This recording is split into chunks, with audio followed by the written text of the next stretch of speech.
Hello, everybody. Welcome to the Deadhead Cannabis Show. This is Jim Marty reporting in from a beautiful fall day here in Colorado.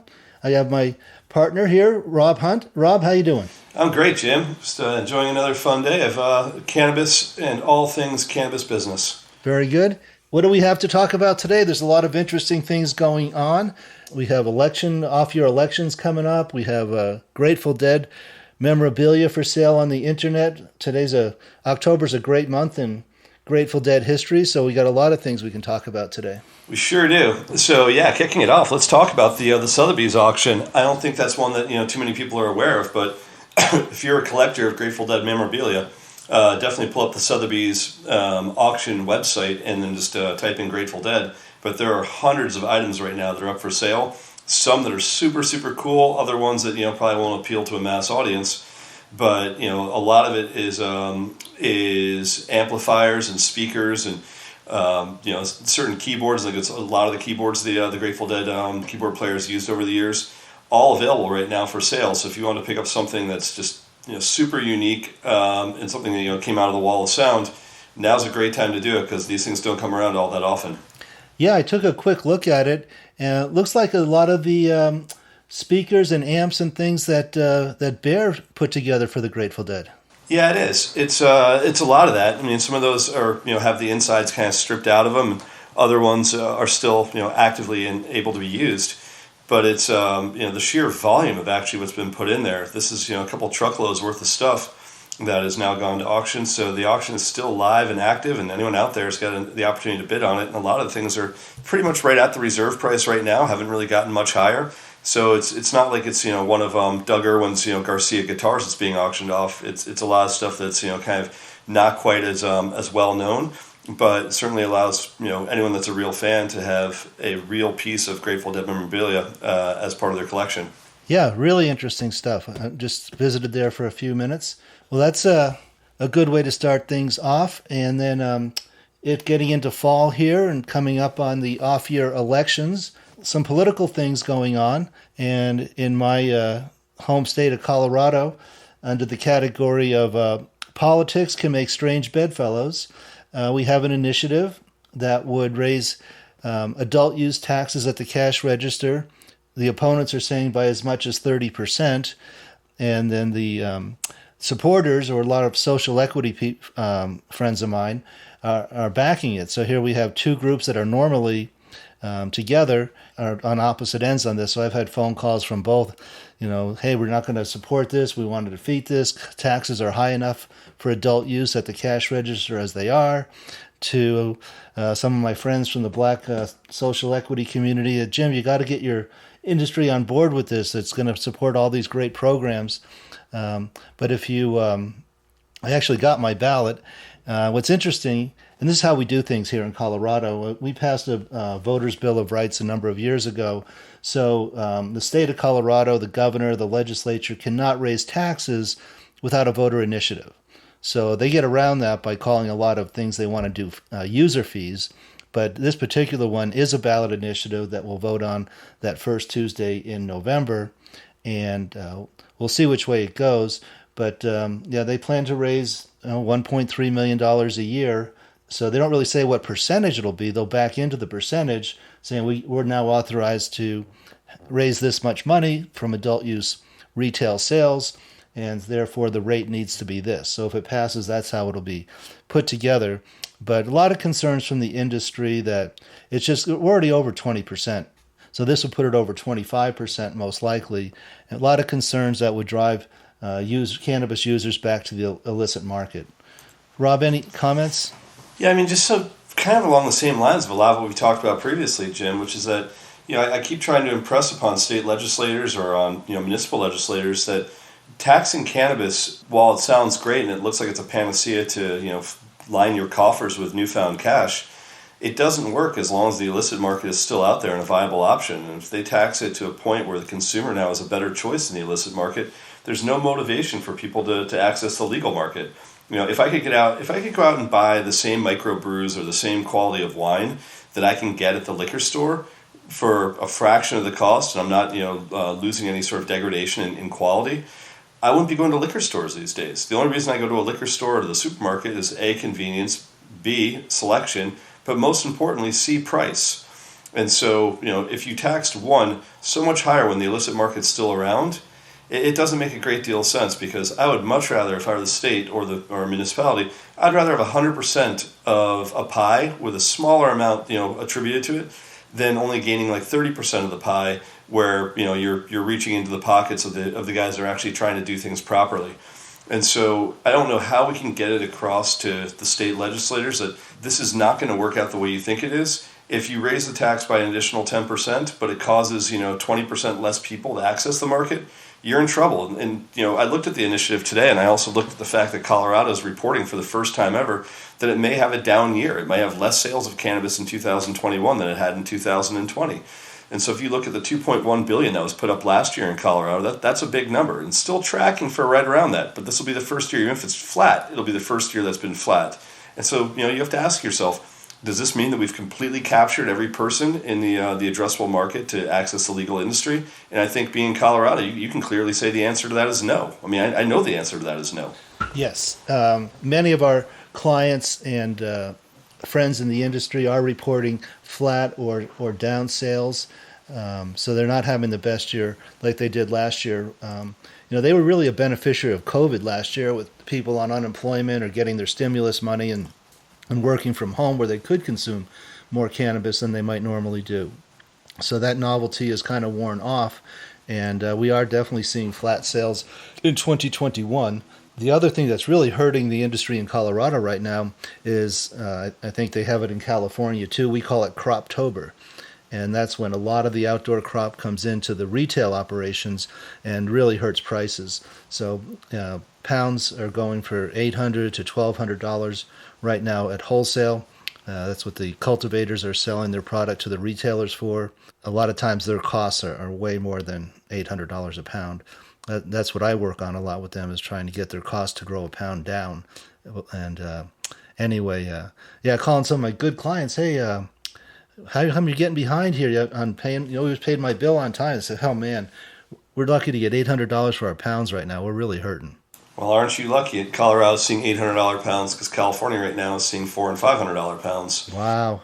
So you want to talk about the flood hitting? It's been that way. We've seen the biggest price drop that California's ever seen over the last 3 or 4 months, and that was before harvest really came down, the outdoor harvest. This is all just light depth harvests that are coming down. So we expect to see it get significantly worse in the next month or two, and I have the feeling this will be one of the first years where there's going to be cannabis that doesn't ever get sold, or that lasts all the way until January or February, or people are just taking their entire harvest and blasting it and winterizing their crude, hoping that they can find a home for it later on.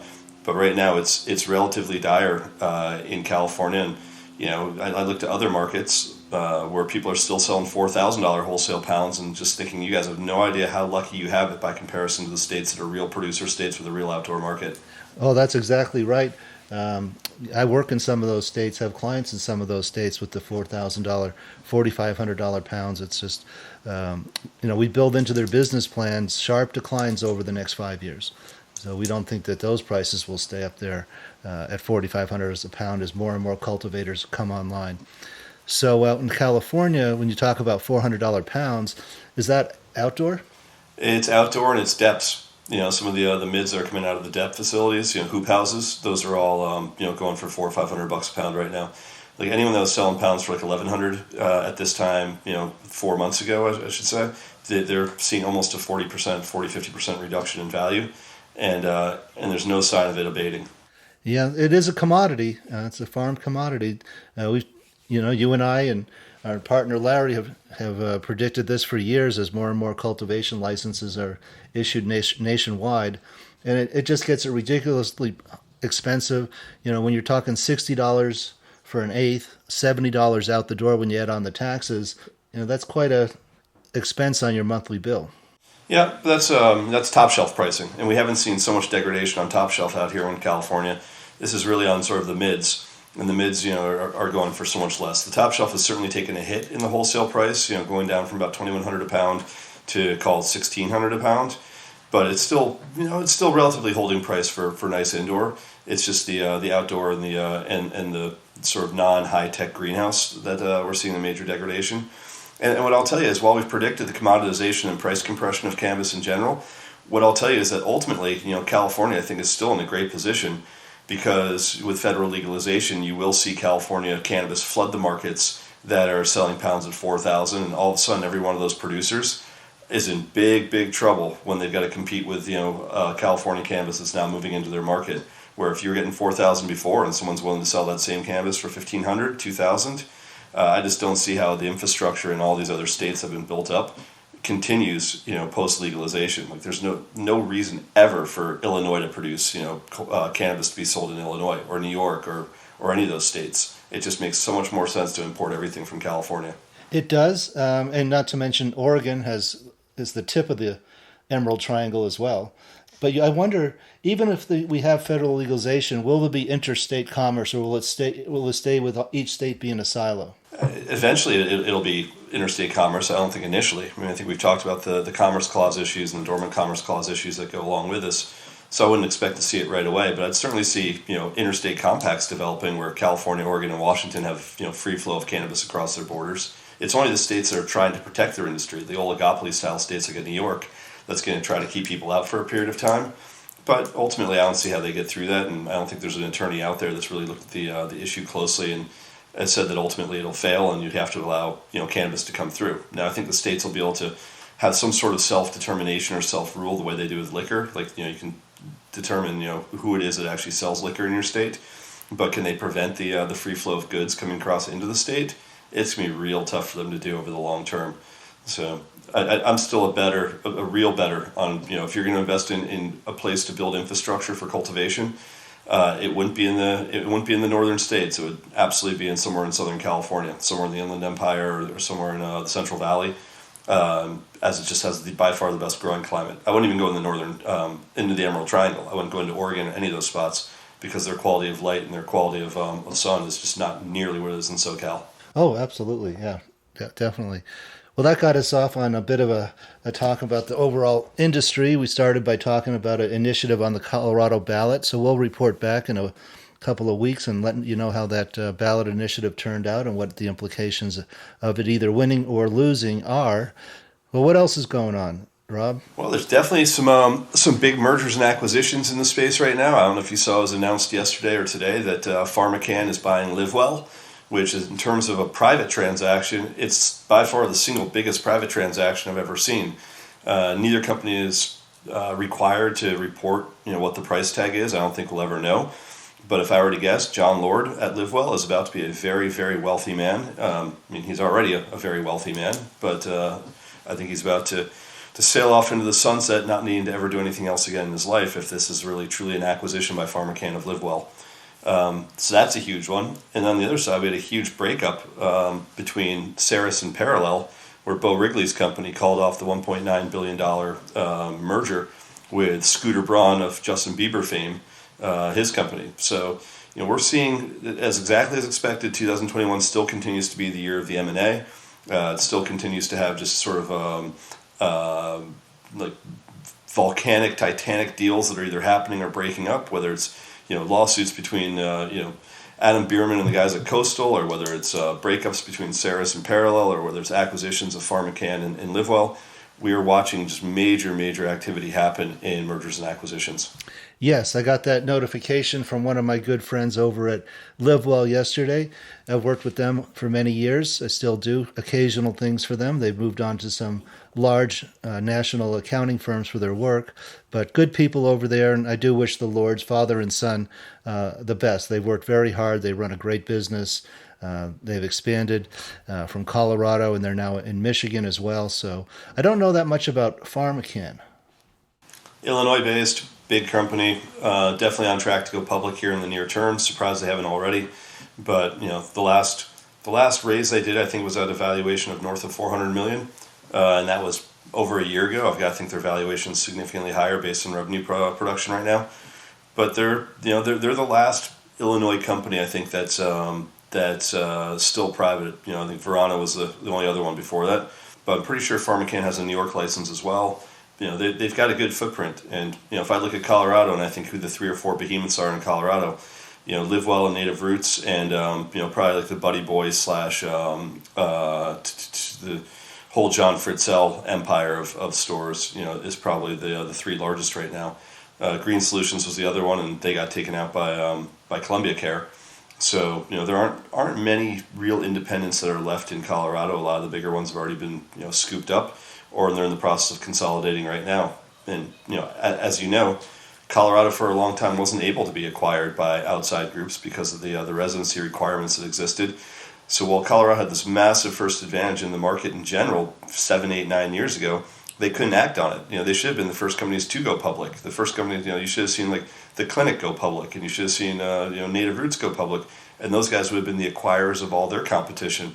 It didn't happen that way because Colorado had kind of a draconian law about being able to accept investment from anyone outside of the state, and that really slowed down the growth of the Colorado industry to be the dominant players coming out of the 1.0 phase of legal cannabis, and it's too bad. Now they're being acquired instead of being the acquirees. Yes, that change happened, I think, 2016, 2017. So, we're now feeling the effects of being able to have out-of-state ownership of our Colorado cannabis companies. But yeah, most of the people I work in, 10, 12 years Colorado since we started really taking off in 2009 and then getting adult use in 2014.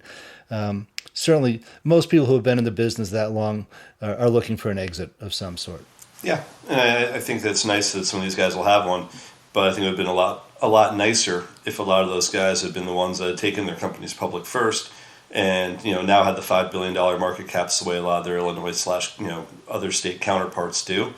With Colorado really paving the way for the rest of the country, it would have been nice if some of my close friends were the entrepreneurs that really, really made it. Now, some of them have. Some of them are north of $100 million guys now, but there should have been a lot more of them based on the way the industry developed.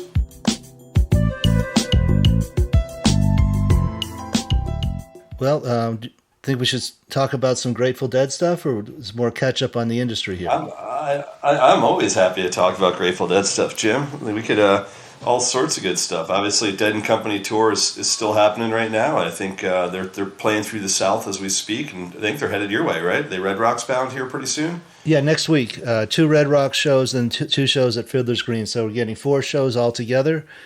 Just hope it doesn't snow. We got a little dusting of snow last night. Colorado in October, it can be summer or it can be winter. And I know our good buddy Larry Mishkin is not with us today because he's still recovering from his 3-night run at the Portchester Capitol Theater. I didn't get an update on the 3rd night, but the first 2 nights I got some great updates and the set list looked great, and Larry's been raving that they're as good as he ever thought they'd be as the quintet, and that Warren is just absolutely crushing it.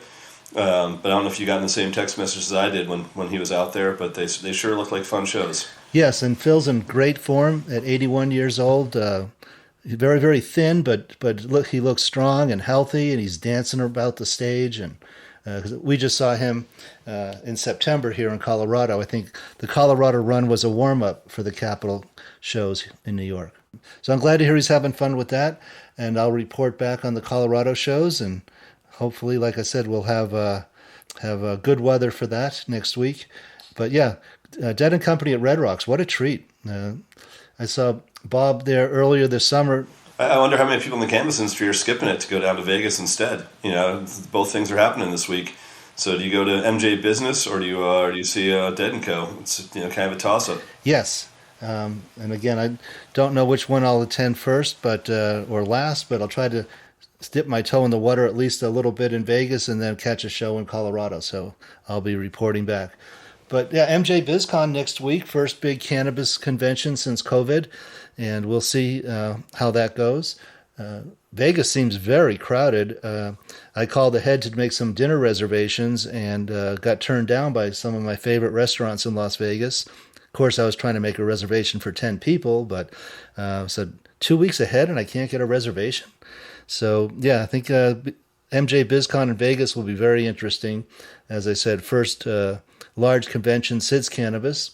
I'm not sure if they'll have mask requirements or not, but I'll report back and let you know how that goes. They do. I was actually in Vegas last weekend, and every casino requires you have a mask on the casino floor and in all the hotels. you can't walk anywhere inside in Vegas without a mask on right now. So I'd expect that that'll be the same through MJ BizCon this week. Okay. Well, I'll make sure I'm prepared. So, but October, big month in the Grateful Dead's world. I did some research for this show the other night, came up with a great show on 10/17/74.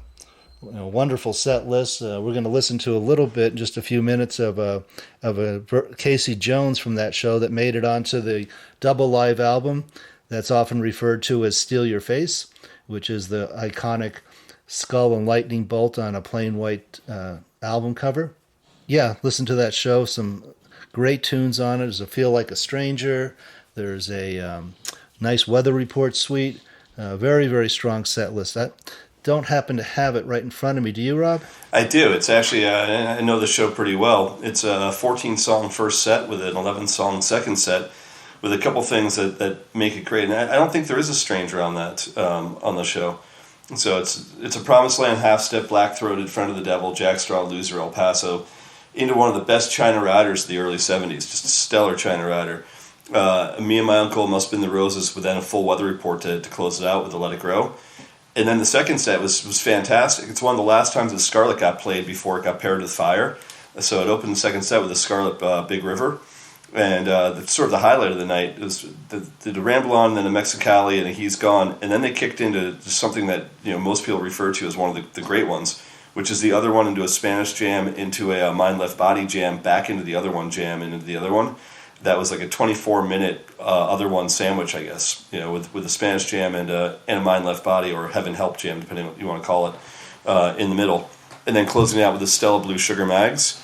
And then they double encored, and they double encore with the Casey Jones U.S. Blues. So this was meant to be the first sort of closing of the Winterland in '74, before the actual time when the Winterland itself closed. But it was like the Grateful Dead's farewell to the Winterland, when they didn't think they were going to play it anymore because they'd outgrown the room. And so they recorded a lot of it. The Casey Jones, as you said, goes on Steal Your Face, and that China Rider actually ended up in the Grateful Dead movie.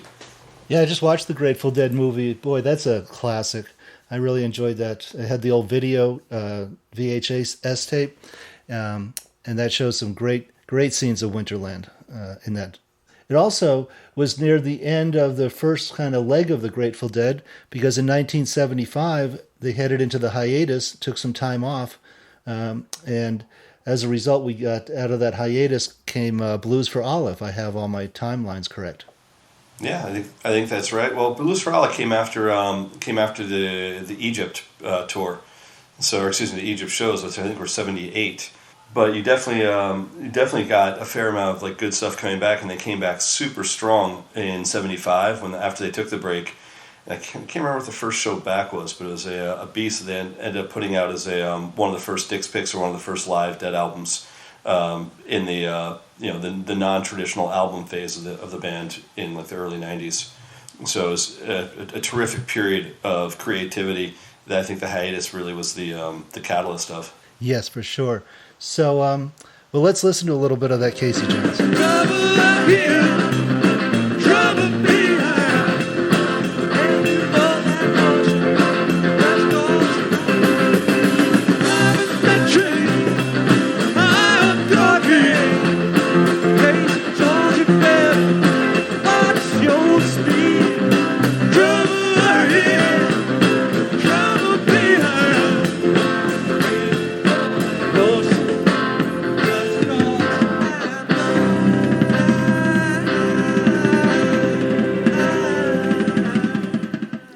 Thunder. It is. It's straight enthusiasm out of that Casey Jones. And the show I was thinking of before was when they came out with the Great American Music Hall show. So, as you said, they came out with so much energy at the end of '74, and then brought it back in when they came off hiatus in '75.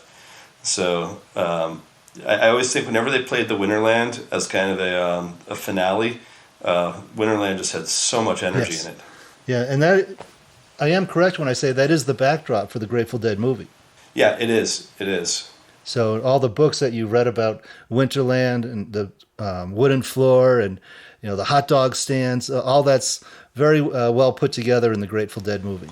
Yeah, and by the way, Jim, you're spot on. Blues for Allah is 1975. I was just checking on that, and I thought for some reason it happened post Egypt, but you're absolutely right. Yes, I thought so.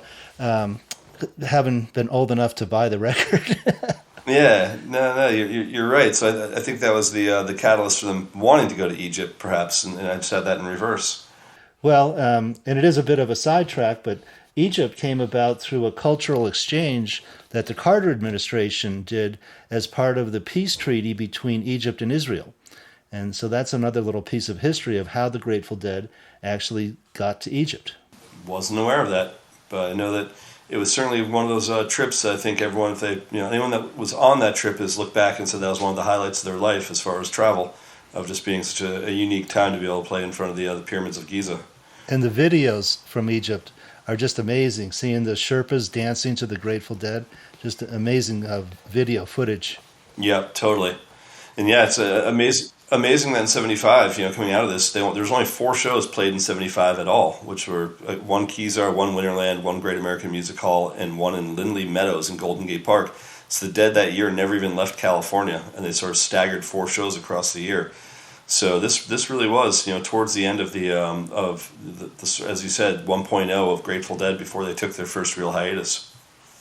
Right. And when did they come back and start touring regularly again after the hiatus? I believe in early 76. I mean, 76 was a relatively jam-packed year of shows.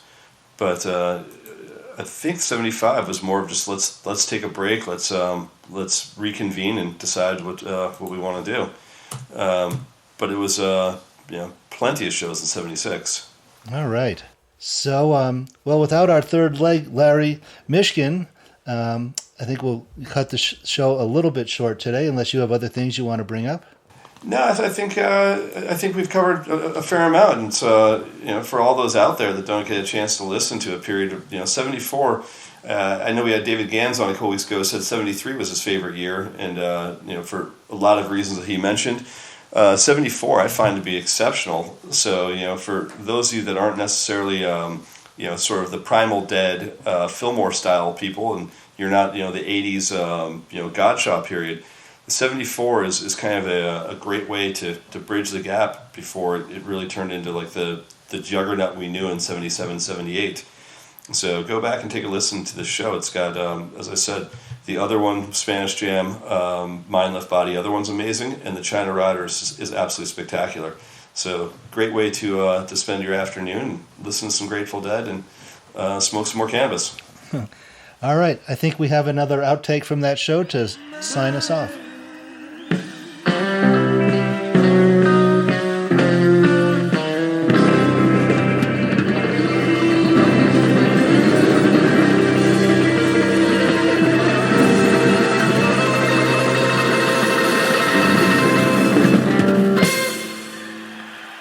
Thank you. I'll see you tomorrow night.